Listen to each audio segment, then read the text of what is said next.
وہ جو کلا ہے، جو کلے کی عمارت ہے مستوج کی، وہ انتہائی مخدوش تھی، اور بلکہ اس نے لکھا کہ ایک دیوار گر گئی یا کوئی چھت گر گئی تو اس نے طنزیہ لکھا کہ شاید کسی سپاہی نے زور سے چھینک ماری جس کی وجہ سے وہ جو دیوار ہے وہ گر گئی۔ تو یہ بڑی حیران کن بات ہے کہ ود کیلی ٹو چترال میں اس قلعے کو جتنا وہ کمزور دکھایا گیا ہے، لیکن آج ہم 2021 میں ہیں اور اس قلعے کی جو مطلب چھت نہیں ہے بٹ اس کی جو دیواریں ہیں وہ ساری اسی طرح مضبوط ہیں۔ تو مستوج کا یہ جو قلعہ ہے یہ آپ نے دیکھ رکھا ہے، اور چترال کے جو باقی قلعے ہیں وہ بھی دیکھ رکھے ہیں، تو اس مستوج کے قلعے کے بارے میں کچھ بتائیے۔ ایکچولی جو one of the major attraction ہے نا چترال کی، وہ اس کے قلعے ہیں، جہاں پہ یہ میسر چترال کے یہ آپ کہہ لیں جو رولر تھے وہ رہتے تھے۔ بالکل واسٹ ایریاز اور بہت فیسینیٹنگ وہ جگہیں ہیں۔ تو مستوج کے قلعے کی وہ سیج آف مستوج اور اس طرح کر کے آپ پڑھتے ہیں سارا کچھ، تو یہ جو کہا گیا کہ جو اس کی دیواریں بڑی مخدوش ہیں، وہ میرے خیال موصوف سے وہ گرائی نہیں گئی، تو انہوں نے غصے میں آ کے لکھ دیا، ادروائز ابھی تک وہ قائم ہے، پرانی دیواریں ہیں، بہت بلند دیواریں ہیں، اور وہاں پہ انگریزوں کو خاصی ہزیمت کا سامنا کرنا پڑا تھا۔ طاہر صاحب، کاغذی کی مسجد جو ہے اس کے حوالے سے اس میں جو لکڑی کا دلکش اور زبردست کام ہوا ہے، لیکن کاغذی کا مسجد کا جو ذکر آپ نے کیا ہے اپنی کتاب میں وہ بڑی محبت سے کیا ہے، اور اس میں جو قاری ہے وہ بالکل کھو جاتا ہے۔ شمال کی سرد ہواؤں کا اس میں ذکر ہے۔ کاغذی کی اس مسجد میں آپ نے کہا ہے کہ اگر کوئی شہری رہبانیت اختیار کر جائے تو اس کو کوئی الزام نہیں دیا جا سکتا۔ مطلب وہ جو کاغذی کی مسجد ہے اس کا کیا ماحول تھا، کیا یعنی سراؤنڈنگ انوائرمنٹ، یا اس مسجد میں کیا ایسی چیز تھی کہ جس کے بارے میں آپ نے کافی صفحات لکھے ہیں اور وہ بہت متاثر کن ہیں؟ تو کاغذی مسجد کے بارے میں کچھ بتائیے۔ دیکھیں، کاغذی میں دو مسجدیں تھیں، ٹھیک ہے،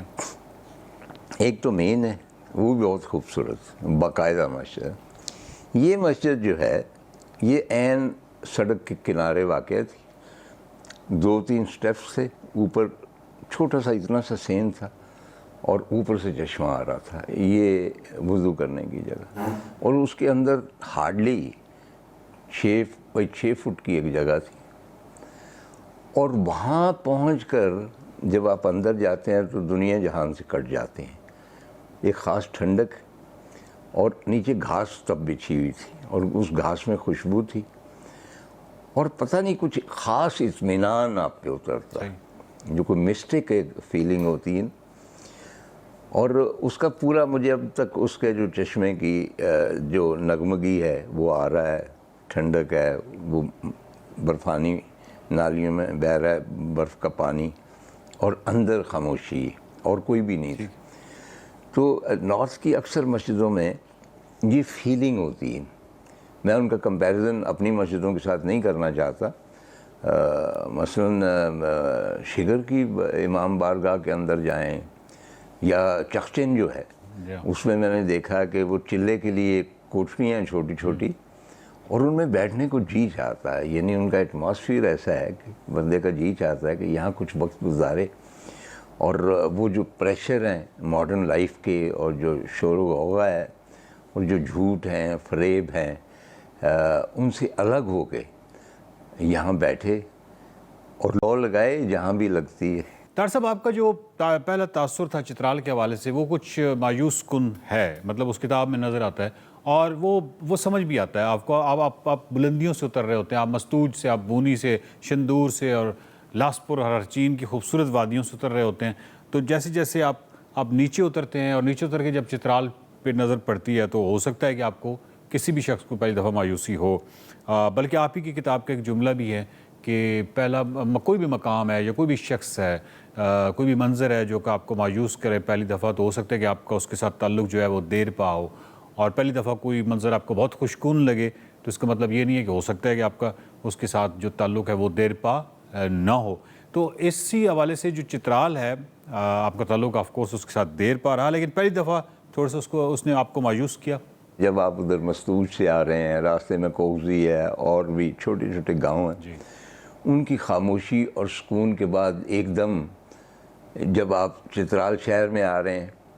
وہاں پل ہیں، دکانیں ہیں، کاریں چل رہی ہیں، تو وہ جو ہے نا ایک شیشہ سکون کا اور خاموشی کا اس میں دراڑ آ جاتی، تو اس لیے آپ اس کو پسند نہیں کرتے۔ لیکن یہ ہے کہ اچھا اس کے بعد ہم وہاں پہ شاہی قلعے میں بھی ٹھہرے، وہ تو خیر بہت ہی کمال کے جادوئی دن تھے، لگتا تھا کہ ہم شیکسپیئر کے کسی ڈرامے کا جس وہ ہیملیٹ وغیرہ ہے اور وہ کنگ آف ڈینمارک وغیرہ، اور وہ قلعہ جو تھا وہاں پہ اس ہیملیٹ کی روح ہے، وہ تو اتنا مسٹیکل اس کا ماحول تھا،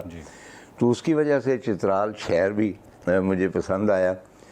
لیکن اس کو میرے دل میں جگہ نہیں بنا سکا۔ جس طرح ہوتا ہے نا کہ بھئی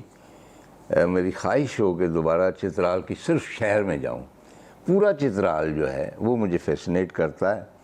چترال شہر اس طرح مجھے کبھی بھی فیسنیٹ نہیں کیا۔ طاہر صاحب یہ بھی تو ہو سکتا ہے کہ مستوج اربونی اور ان بلندیوں سے، یعنی شندور والی سائڈ سے ان بلندیوں سے آپ اتر کے چترال نہ آئیں، بلکہ جو سیاح ہے وہ اگر دوسرا راستہ اختیار کرے لواری ٹنل سے اور اس سائڈ سے جائے تو دیر سے ہوتا ہوا، تو پھر امکان ہے کہ چترال جو ہے اس کے پاس بہت سارے سرپرائزز ہوں گے اس کے لیے۔ ہاں نہیں، لیکن اس کے بعد بھی اگر آپ کو راستے میں، اور جب لواری ٹاپ سے آپ اترتے، جس کو لاہوری جو ہیں لواری ٹاپ کہتے ہیں، تو مختلف گاؤں آتے ہیں، وہ جو مطلب لیفٹ ہینڈ پہ جاتا ہے کافرستان کو، کیلاش کو رستہ، اس کا جو مین گاؤں ہے وہ بہت ہی خوبصورت ہے، وہ بھی میرے خیال تب بھی ایز اے سٹی، جس طرح نا کریم آباد میں ایک چام ہے، وہ مجھے چترال شہر میں نظر نہیں آئی۔ شاید اس کی ایک وجہ یہ بھی ہے کہ آپ چترال شہر سے نکلیں تو ادھر کیلاش کی وادیاں جو بہت خوبصورت ہیں، ادھر مستوج جاتے ہیں، اس کے بعد ترچمیر وہاں سے دکھائی دیتی، تو شاید یہ ان کی اٹریکشن اتنی زیادہ ہے، کشش زیادہ ہے کہ آپ کا دل اس شہر میں نہیں لگتا، آپ کہتے ہیں کہ ادھر چلیں۔ طاہر صاحب آپ نے اپنی کتاب میں چترال داستان میں یہ بھی لکھا ہے کہ چترال جو ہے وہ اپنی ثقافت اور زبان کے حوالے سے ہمیشہ اپنے آپ کو برتر سمجھتا تھا، اور بلکہ گلگت جو ہے اس کو غیر تہذیب یافتہ سمجھا جاتا تھا ہسٹوریکلی، تو آپ یہ سمجھتے ہیں کہ چترال جو ہے وہ واقعی اپنی ثقافت اور زبان کے حوالے سے جو اب سمجھتا تھا کہ وہ برتر ہے، وہ برتر تھا ایکچولی؟ میں سمجھتا ہوں وقار کے بھی جتنا بھی ہمارا شمال ہے، اس میں آپ بے شک کاغان وغیرہ کو بھی ڈال لیجیے، اور پورا ناردن ایریا جو ہے، ایون ہنزا یا نگر جو ہے نا، یہ ذرا سی مکس ثقافت ہے، لداخی بھی ہے اس میں، چائنیز بھی ہے، آمیزش ہے، لیکن چترال کیونکہ بالکل کٹا ہوا تھا اور ایک ہی درہ تھا، پرانے زمانے میں وہ بھی عبور نہیں ہوتا تھا، دوسری طرف سے گلگت سے وہ بھی مشکل راستہ، تو زیادہ تر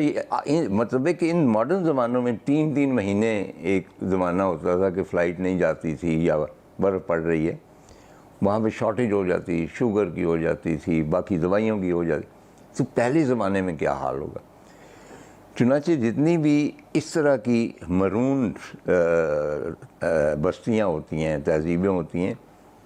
ان کا ایک فائدہ ان کی تنہائی کا یہ ہوتا ہے کہ ان کی ثقافت محفوظ ہو جاتی ہے۔ چنانچہ چترال کے ساتھ بھی یہی ہوا، چترال ایک اینٹی ہے مکمل طور پہ کلچرل،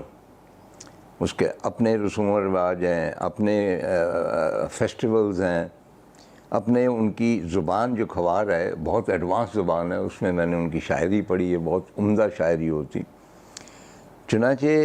اس حوالے سے چترال بہت یونیک ہے کہ اس کی جس طرح کسی بھی صوبے کی ایک اینٹی ہوتی ہے، چترال ایک چھوٹا سا صوبہ ہے جس کی اپنی اینٹی۔ طاہر صاحب بہت شکریہ۔ ناظرین، بات ہو رہی تھی چترال داستان پہ، اور اس کے آگے جو ہے اس سے جو اگلی قسط ہے اس میں بڑی ایک دلچسپ بات ہے لواری ٹنل کے حوالے سے، اور اس میں جو ذوالفقار علی بھٹو کے حوالے سے ایک بڑا زبردست اور بہت ہی دلچسپ واقعہ لکھا ہے طاہر صاحب نے اپنی کتاب میں، اس پہ یقیناً بات کریں گے۔ بہت ساری اور باتیں ہیں، گرم چشمہ بھی گئے طاہر صاحب، اور جو کافرستان کے حوالے سے کافی عرصہ وہاں گزارا، اور اس کے حوالے سے کتاب میں بڑا تفصیلی ذکر بھی موجود ہے کافرستان کی جو تہذیب ہے، ثقافت ہے، وہ جہاں رسوم و رواج ہیں، بہت ہی خوبصورت ثقافت کا حامل جو کافرستان ہے، اس پہ بھی بات ہوگی، اور بہت سارے اور موضوعات پہ بات ہوگی چترال داستان کے حوالے سے۔ دیکھتے رہیے نکلے تیری تلاش میں۔